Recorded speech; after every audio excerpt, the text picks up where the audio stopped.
Good morning, everyone. Today is Tuesday, February 20th?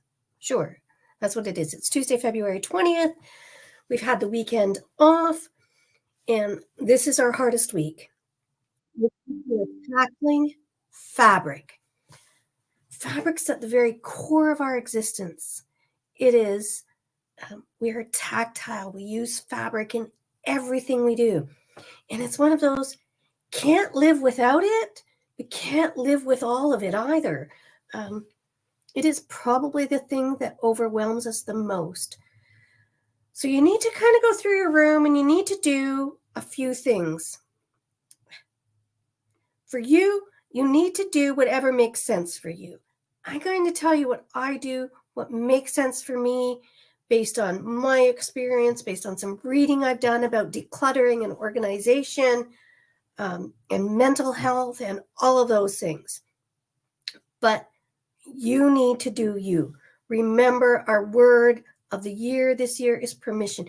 You have permission to do you. So as we look at our fabric, we're going to look at that fabric and you're going to start to organize it if you have not already. And lots of you already have some organization to your rooms. You've just let it get a little out of hand.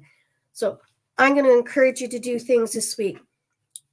If you have anything on the floor still, pick it up. Your fabric does not belong on the floor. We need to respect our fabric, and that's really important. It's important to us. So respect your fabric. For me, I have to make my fabric visible. Someone came in my studio once and they stood there and they look. I have all my fabric out on shelves. Most of my yardage is wrapped on comic book backer boards. That's what I do.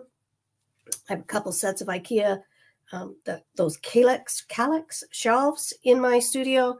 But they walked in and they said, "Oh my goodness, you have so much fabric." And I went, "Didn't you say you had like 4 totes of fabric?" She said, "Oh yeah." And I said, "I guarantee you have more fabric than I have." And she said, No, I don't. Look at all of your fabric. And when I moved, I wish I had taken pictures because I moved 5 years ago and I had to take all that fabric off the shelves and put them in totes to move.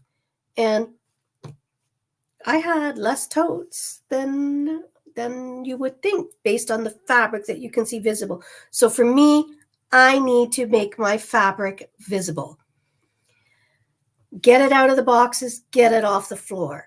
And I know this is the overwhelming part. We've got a flat surface. Hopefully we've got a couple flat surfaces. Hopefully you've got your cutting table and your ironing board.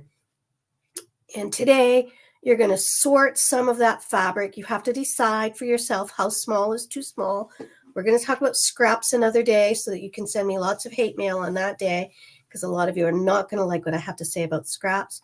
But today you're going to get it off the floor. Anything that's not visible, you're going to get out, you're going to lay it out and sort it in a way that makes sense for you. So I like to collect jelly rolls. I like fat quarter bundles sometimes. I'm going to put all that stuff together. All of that stuff is going to go together in a pre-made thing. I'm going to make a pile of my projects half done, UFOs, those kinds of things, because I'm going to put them. Remember last week we talked about getting pizza boxes. We're going to start to put those in pizza boxes. You're just going to make piles. And at the end of the day, you're going to stand in your room and you're going to go, "Oh my goodness, what have I done? It looks worse than ever before." And tomorrow we're going to start to put it all away. Enjoy your day. Don't let it overwhelm you. By Saturday, your room is going to be looking amazing. And your family's going to walk in and they're going to go, "Oh my goodness, quilter person, you've done a great job."